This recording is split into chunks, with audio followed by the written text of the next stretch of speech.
뒤집으면 비로소 보이는 진리 시리즈로 설교하고 있습니다. 첫 번째 설교가 약함이 강함입니다 라는 말씀이었어요. 두 번째는 지는 것이 이기는 것입니다. 지난주에 설교를 했습니다. 오늘 말씀은 주는 것이 받는 것보다 복입니다 라는 말씀입니다. 한번 여러분 제목을 따라해 볼까요? 주는 것이 받는 것보다 복입니다. 다시 한번요. 시작. 주는 것이 받는 것보다 복입니다. 네, 주는 것이 받는 것보다 복입니다. 아멘. 어느 날 돼지가 암소에게 불만을 토로했습니다. 암소야, 너가 알다시피 내가 사람들에게 얼마나 잘해주냐. 사람들에게 내 살을 주고 햄과 베이컨을 만들어 먹게 해주잖아. 또 내 창자로 순대도 해먹고 심지어 족발도 먹더라. 그런데 사람들은 왜 나를 싫어하고 너만 좋아하는 이유가 뭘까? 그때 암소가 당연하다는 듯이 대답을 했습니다. 너는 죽어서만 좋은 일을 하잖아. 나는 살아있을 때도 사람들을 위해서 일해주고 또 맛있는 우유도 주잖아. 그래서 사람들은 너보다 나를 더 좋아한단다. 여러분은 돼지와 암소 중에 어디입니까? 죽어서만입니까? 살아있을 때도입니까? 어떻게 살아야 올바른 인생을 살았다고 할 수 있을까요? 정치가요 철학자인 프랜시스 베이컨은 인간은 세 종류의 사람이 있다 이렇게 말하면서 곤충의 비유를 했어요. 제가 이 비유를 초등학교 6학년 때 목사님을 통해서 들었어요. 이게 프랜시스 베이컨이 한 말인 줄 몰랐어요. 세 종류의 인간이 있답니다. 거미 같은 인간. 거미는 자기가 쳐놓은 줄에 걸린 곤충을 먹고 삽니다. 이런 사람은 다른 사람에게 피해를 주며 자기 유익을 꾀하는 사람입니다. 두 번째는 개미 같은 인간입니다. 성실하게 일하고 땀 흘려 노력하며 삽니다. 이런 사람은 남에게 피해도 주지 않고 도움도 주지 않는 사람입니다. 세 번째는 꿀벌 같은 인간입니다. 꿀벌은 개미처럼 모아들이지만 혼자 먹지 않고 나누며 삽니다. 이런 사람은 남을 도우면서 사는 사람입니다. 여러분은 어떤 타입의 사람입니까?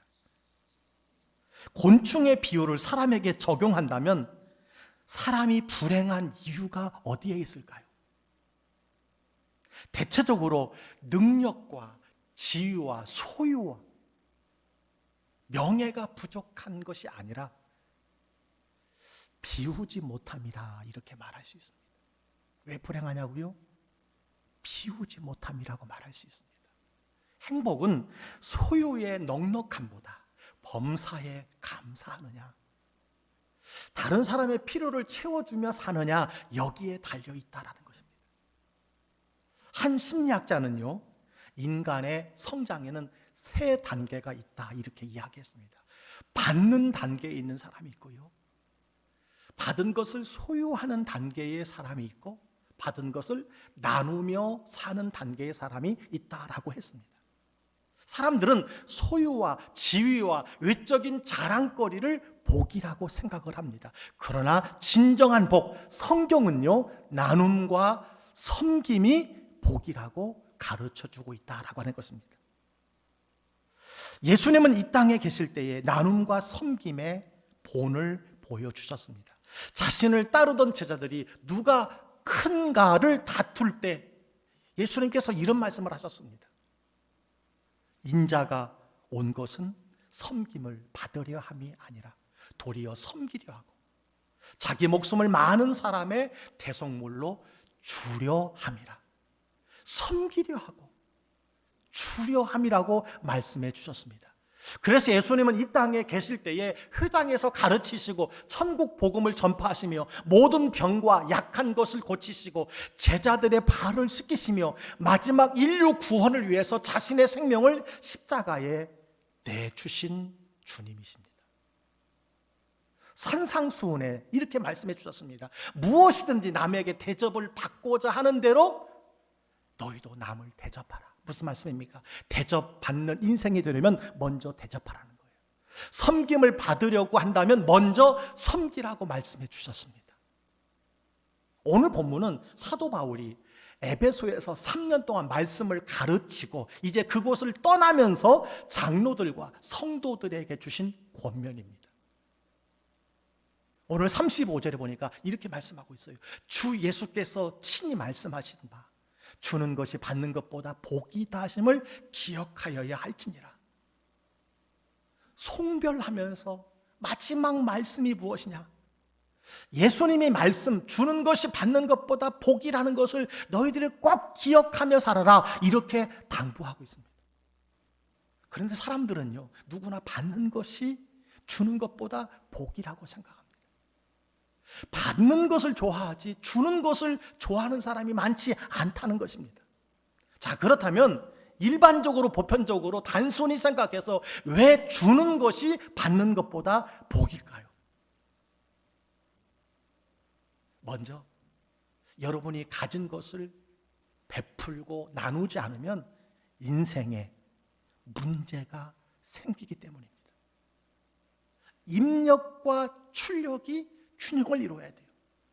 섭취와 배설이 원활해야 건강한 사람입니다. 내 몸에 있는 것이 흘러가지 않으면 질병이 시작됩니다. 혈액이 제대로 흘러야 됩니다. 흐르지 않으면 동맥경화가 오고 고혈압이 오고 심장병이 여러분 나타나는 것입니다.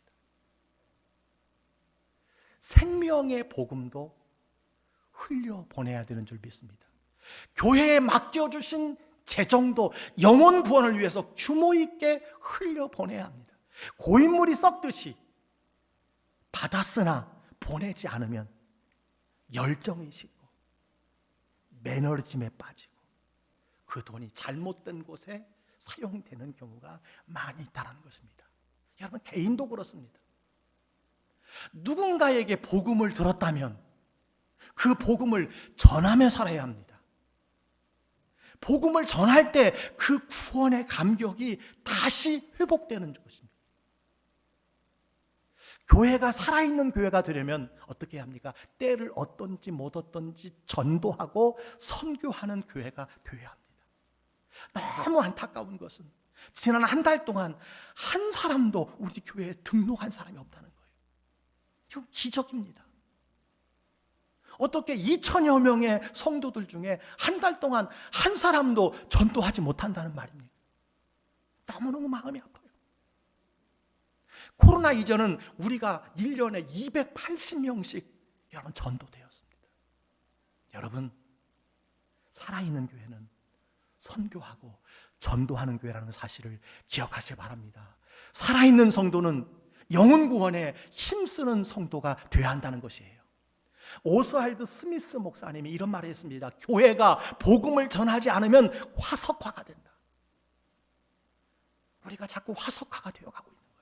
고착화가 되어가고 있다는 거예요. 신학자 에밀 브루너는 이런 말을 했어요. 교회는 곧 선교다.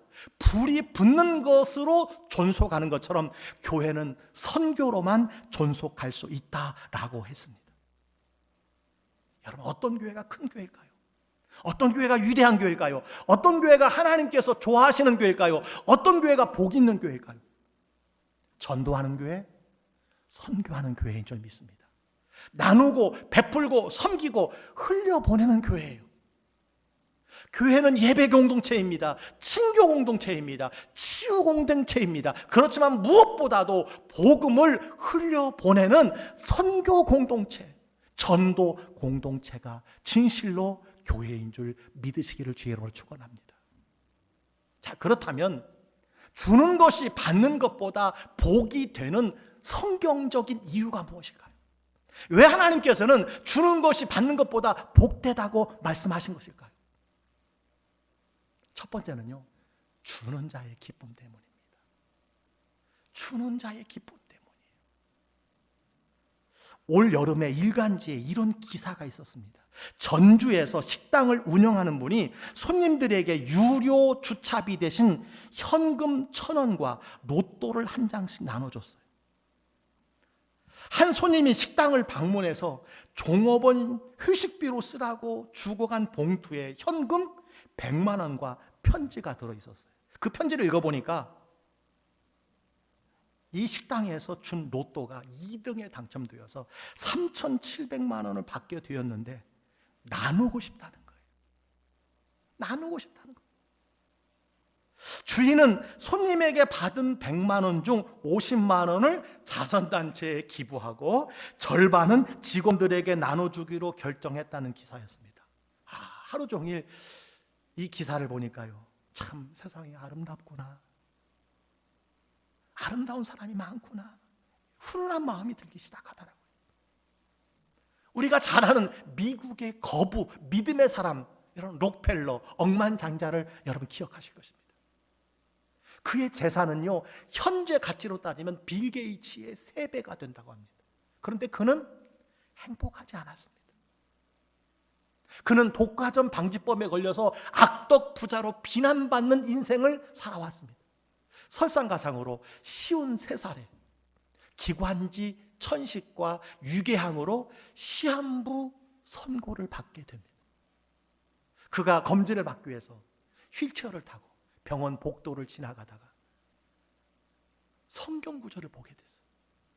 그 성경 구절이 무엇이냐? 오늘 우리가 읽은 말씀이에요. 주는 것이 받는 것보다 복이 있다. 그 순간 마음에 전율이 생기고 눈물이 속같이 올라갔습니다. 그는 많은 돈을 벌었지만 그동안 돈을 가치 있게 쓰지 못했다는 자괴감이 들기 시작했어요. 잠시 후에 병원에서 시끄러운 소리가 들리는 것입니다. 허름한 옷을 입은 여인이 어린 딸의 병원비 문제로 책망을 당하는 소리를 듣게 되었습니다. 이 록펠러는 비서를 시켜서 아이의 병원비를 도와주었고 그 아이가 치료받고 건강을 되찾았다는 소식을 듣고 그날 자서전에 이렇게 기록을 했습니다. 살아오면서 이렇게 행복한 삶이 있는지 몰랐습니다. 그는 남은 삶을 다른 사람과 약한 사람들을 돕겠다는 결심을 한 날부터 신비하게 당시 의술로 고칠 수 없었던 자신의 질병이 서서히 사라지기 시작되었어요. 그는 98살까지 건강하게 살면서 오래 산 것뿐만 아니라 시카고 대학교를 비롯해서 24개 대학을 설립했어요. 여러분, 미국의 대학은요, 우리나라 대학과 비교할 수 없습니다. 수십만 평에 보통 학교 학생들이 4만 명, 5만 명에 육박하는 학교가 대다수입니다.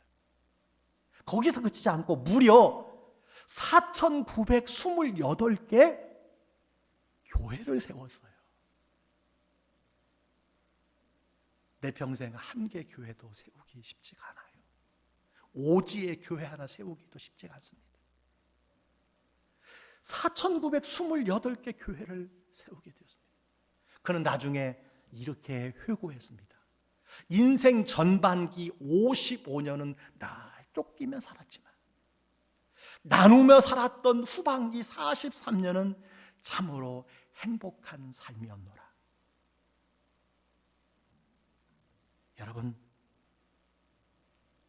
여러분은 이 록펠러의 이야기 속에서 어떤 가르침을 받습니까? 주는 것이 받는 것보다 복이라는 성경의 진리를 다시 한번 확인할 수 있는 거예요. 받는 것이 표면적인 기쁨이라면 주는 것은 내면의 기쁨이요, 받는 것이 일시적인 기쁨이라면 주는 것은 영원한 기쁨이라는 것을 우리에게 말씀해 주고 있습니다. 엄청난 재산을 교육사업에 내놓은 조지 피바디라고 하는 사람이 이런 고백을 했어요. 내 평생에 걸쳐 피와 땀을 흘려 모은 재산을 내놓는 것은 어려운 일이었다. 그러나 결단코 내놓았을 때 재산을 모으는 기쁨과 비교할 수 없는 신비한 기쁨이 있었다. 이것이 주는 것이 받는 것보다 복이라는 뜻 아닐까요? 미국의 거부인 빌 게이츠와 위런 베핏과 일론 머스크가 기부 문화를 선도해 가고 있습니다. 그들은 법을 좀 바꾸어서 더 기부하게 해달라고 요청하고 있는 거부예요. 참 아름다운 거부입니다. 한국에도 배민 김봉진 회장, 카카오 김범수 회장이 있습니다. 무엇을 말합니까? 무엇을 나눈다는 것은 실상 자기에게 주는 것이요, 참 기쁨을 자신에게 주는 것이기 때문이다라는 거죠. 여러분, 이스라엘에 가면 사해와 갈릴리 호수가 이어져 있습니다. 사해는 그 뜻 그대로 죽음의 바다예요. 갈릴리 호수는 생명의 호수입니다. 자, 차이가 무엇일까요? 한 가지입니다. 받은 만큼 흘려 보내면 갈릴리 호수요, 생명의 호수요, 바꿔서 가두어 두면 사해가 되는 것입니다. 늘 위장 장애를 앓고 찡그리며 일하던 직원이 어느 날 환한 얼굴로 여러분 출근을 하더라는 거예요. 상사가 물었습니다. 어제 어디서 무엇을 하고 왔느냐? 그랬더니 사원이 이런 말을 하더라는 거예요. 하루 종일 호스피스 시설에서 봉사했는데 너무 피곤해서 곧 집에 들어와 잠이 들었는데 아침에 일어나니까 저도 모르게 기쁨이 솟아오릅니다. 남을 도왔더니 도리어 내가 살게 되었습니다 라고 이야기하더라는 거예요. 남을 도왔더니 도리어 내가 살게 되었다. 여러분, 주는 것이 받는 것보다 복이 되는 이유가 바로 여기에 있습니다. 주는 자의 기쁨 때문이라는 사실입니다. 주는 자의 기쁨, 그것이 주는 것이 받는 것보다 복된 이유입니다. 두 번째 이유가 있습니다. 주는 자의 성경의 약속의 말씀 때문이에요. 주는 자를 향한 성경의 많은 약속이 있습니다. 저는 우리 교회가 도움을 받지 않고 지원하고 후원하는 교회라는 것에 늘 감사해요. 일주일에 한 번씩 주보에 나온 기관과 교회와 단체를 제가 이렇게 읽어가며 기도할 때 얼마나 마음이 기쁜지 몰라요. 주님, 더 많은 기관과 교회와 지역을, 어려운 사람들을 도울 수 있게 하여 주옵소서, 이렇게 기도가 됩니다.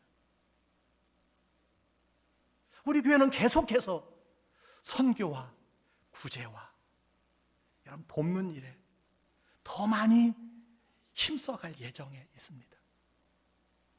지난주 이 설교를 준비하는데 병원 국제진료소에서 근무하는 제 딸이 전화가 왔어요. 자신의 병원에 불법 체류 외국인 근로자가 큰 사고를 당했는데 악덕 사장은 월급도 안 주고 연락을 끊고서 치료비가 없어서 너무 안타까운 상황에 울고 있어서 가만히 볼 수가 없다는 거예요. 아빠가 좀 도와줄 수 있느냐? 참 당황스럽더라고요. 치료비가 얼마냐 그랬더니 아빠 4천만 원인데 그러더라고요. 그 액수를 말하니까 내가 못 해주는 것에 마음이 조금 위로가 되더라고요. 너무 큰 거니까. 안 된다고 했습니다. 조금 후에 또 전화가 왔어요. 아빠 돈 말고 아빠가 그래도 담임 목사인데 교회에서 일부라도 좀 도와줄 수 없어요? 교회가 이런 일도 좀 해야 되는 것 아니에요? 그렇게 요청을 해요. 여러분, 얼마나 참 답답한지 몰라요. 제가 그랬어요. 교회가 구제를 하지만 아빠가 아무리 담임 목사라도 교회 재정 10만 원도 아빠 마음대로 혼자 쓸 수 없어. 교회 재정은 투명해. 특히 기백만 원이라도 절차가 있고 과정이 있고 또 협의해야 된다라고 어렵다고 했더니 급 실망하고 전화를 끊었습니다. 그런데 하나님 말씀이 계속 생각나는 것이 오늘 말씀 무엇입니까? 주라 그리하면 너희에게 줄 것이니 곧 후히되어 누르고 흔들어 넘치도록 하여 너희에게 안겨주리라. 이 말씀이 계속 떠오르는 거예요. 돕지 못하는데, 주지 못하는데 계속 하나님의 말씀이 떠오르는 것입니다. 신명기 15장 10절에 무엇이라고 말씀합니까? 여러분 다 같이 한번 읽어볼까요? 너는 반드시 그에게 줄 것이요 줄 때에는 아끼는 마음을 품지 말 것이니라. 이로 말미암아 내 하나님 여호와께서 내가 하는 모든 일과 내 손이 닿는 모든 일에 내게 복을 주시리라. 아멘. 이 말씀이 믿어지는데 주지 못하니까 마음이 더 아프고, 또 말씀이 생각나서요. 잠언 11장 24절로 25절 흩어 구제하여도 더욱 부하게 되는 일이 있나니 과도히 아껴도 가난하게 될 뿐이니라. 구제를 좋아하는 자는 풍족하여질 것이요 남을 윤택하게 하는 자는 자기도 윤택하여지리라. 아멘. 여러분 이 약속을 믿습니까? 이 하나님의 약속을 믿습니까? 아멘. 여러분 주는 자의 삶을 살아야 돼요. 주는 교회가 돼야 돼요. 주는 가정이 돼야 합니다. 주는 나라가 돼야 돼요. 작년에 성경을 제가 읽다가 놀라운 말씀을 발견했어요. 선물에 관한 말씀 때문입니다. 잠언 18장 16절에 이런 말씀이 있더라고요. 사람의 선물은 그의 길을 넓게 하며 또 존귀한 자 앞으로 그를 인도하느니라. 저는 이런 말씀이 있는지 몰랐어요. 이 말씀을 공동번역 성경으로 보니까 이렇게 되어 있어요. 선물은 앞길을 여는 물건, 높은 사람에게로 인도해 준다. 선물하는 사람은요, 그 길이 넓어진다는 거예요. 존귀한 자 앞으로 인도받으면 그 사람이 존귀한 자가 되는 것입니다. 앞길을 여는 물건이 선물이라는 거예요. 사랑하는 성도 여러분, 선물을 많이 하시기를 주의 이름으로 축원합니다.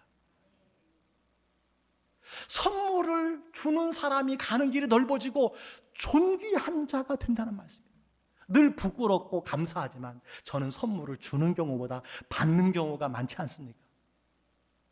그 받을 때마다 입으로 말로 감사를 표현하고 주께서 갚아주실 것을 기도하지만 그럼에도 불구하고 더 좋은 표현이, 더 감사의 표현이 없어서 안타까울 때가 참 많이 있어서, 그런데 이 약속의 말씀을 믿고 기도하고 축복하면서 너무나 좋은 거예요. 받아도 좋지만 주신 분들에 관한 하나님의 약속의 말씀을 생각하니까 너무너무 좋은 거예요. 폴 투르니에라고 하는 심리학자가 이런 말을 했습니다. 다 같이 한번 읽어볼까요? 시작. 선물을 주는 것은 사실상 다른 사람에게 주는 것이 아니라 곧 자신에게 주는 것이다. 아멘. 하나님의 말씀과 일맥상통하는 말씀입니다. 선물을 주는 것은 사실상 다른 사람에게 주는 것이 아니라 혹 자신에게 주는 거예요. 이 말씀이 믿어지시기를 주의 이름으로 축원합니다. 영국의 어느 부잣집 소년이 스코틀랜드의 어느 시골로 놀러 갔습니다. 그런데 수영을 하다가 발에 쥐가 나서 익사 직전에 지나가던 가난한 집의 한 소년이 이 부잣집 소년을 건져냅니다. 그 소년이 집으로 돌아와서 아버지에게 얘기했더니 그 시골 소년이 누구냐, 그의 소원이 무엇인지 알아보라고 했습니다. 그 시골 소년은 의사가 꿈이라는 것을 알게 되었고, 이 부잣집 아버지는 그가 의대를 마칠 때까지 모든 등록금과 필요한 것을 주겠노라 이렇게 약속을 했습니다. 그 소년이 의학 공부를 마치고 노벨 의학상을 받았으니 페니실린을 발견한 알렉산더 플레밍이라고 하는 사람이었어요. 그를 도와주었던 도시 소년도 훌륭하게 되었는데 불행히도 폐렴으로 쓰러져 유독한 지경에 이르게 되었어요. 바로 그때 플레밍 박사가 개발한 페니실린이 급송되어 그는 또 한 번 생명의 위기를 넘기게 되었습니다. 이 플레밍이 2번이나 살려냈던 이 사람이 누군지 아십니까? 영국의 수상 윈스턴 처칠 수상입니다. 페니실린의 첫 수혜자가 바로 윈스턴 처칠이었다는 거예요. 여러분, 어떤 교훈입니까? 남을 진심으로 돕는 것은 결국 자신을 돕는 거라는 거예요. 남에게 선물하는 것은 자신에게 선물하는 것과 똑같다는 거예요. 영국의 소년 처칠이 어릴 때 물에서 쥐가 났을 때 플레밍의 도움을 받았습니다. 그 도움이 없었다면 어떻게 되었을까요? 가난한 시골 소년 플레밍이 의사가 꿈이었는데 처칠 아버지의 도움이 없었다면 어떻게 되었을까요? 처칠 수상이 폐렴으로 고통을 겪을 때 바로 플레밍의 페니실린이 없었다면 어떻게 되었을까요? 여러분, 처칠 수사과 이 플레밍 박사가 세상에 존재할 수 있는 이유가 무엇이었을까요? 여러분은 세상에서 어떻게 살아가고 계십니까? 그저 채우는 기쁨, 그저 모으는 기쁨, 더 쌓아놓는 기쁨입니까? 다른 사람의 필요를 감동 있게 채워준 최근의 기억이 여러분 있습니까? 여러분 주변에 어려운 처지에 있는 사람에게 도움을 한 번이라도 따뜻한 손길을 내민 적이 있느냐는 거예요. 인생에서 부족한 것은요, 애쓴다고 노력한다고 수고해서 채워지는 것이 아니라 하나님의 원리는요, 타인의 부족을 여러분이 조금 더 받은 것으로, 여러분이 조금 더 가진 것으로 채워줄 때, 공급해줄 때, 흘려보낼 때 하나님께서 여러분의 삶을 풍성히 채워주는 줄 믿으시기를 주의 이름으로 축원합니다. 예수님께서 말씀하셨어요.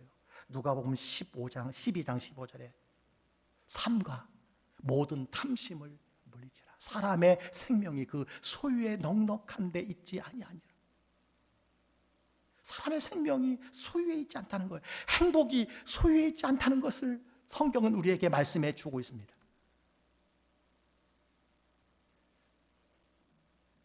뒤집으면 비로소 보이는 진리. 세 번째, 오늘 말씀. 받는 것이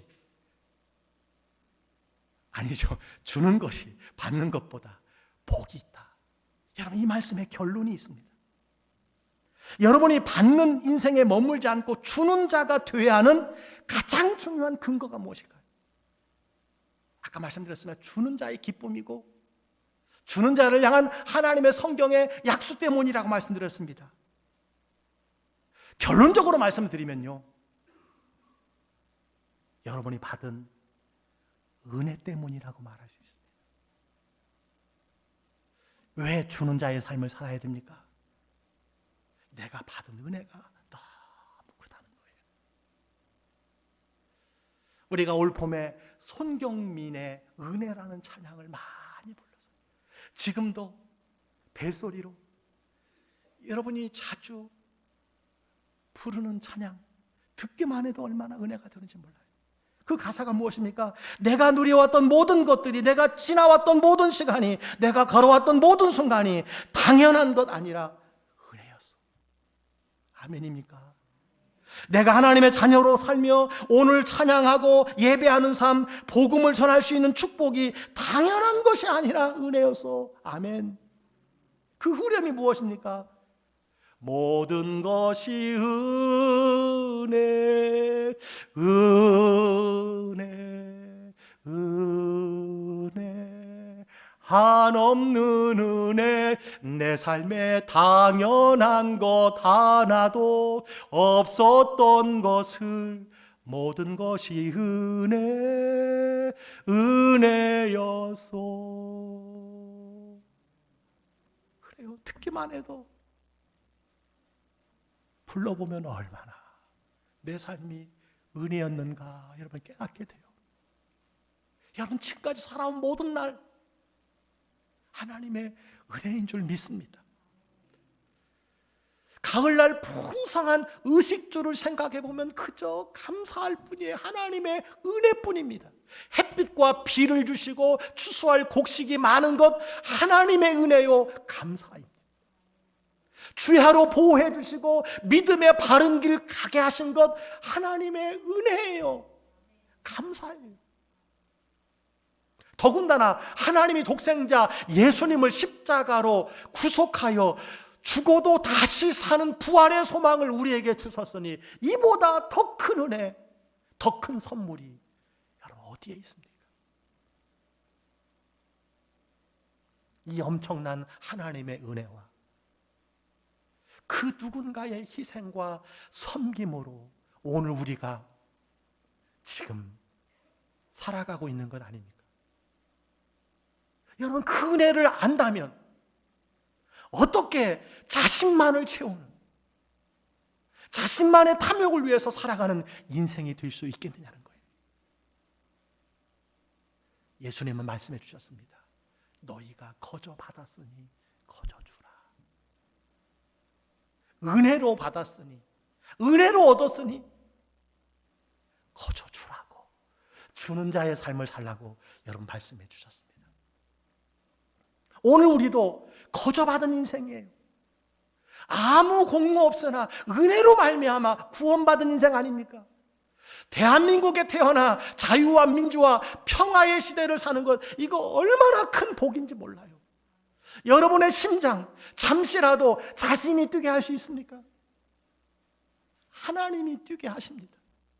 오장육부를 창조하신 하나님께서 먹고 마시고 듣고 볼 수 있고 걷고 뛸 수 있는 은혜를 주신 줄 믿습니다. 다 하나님의 은혜.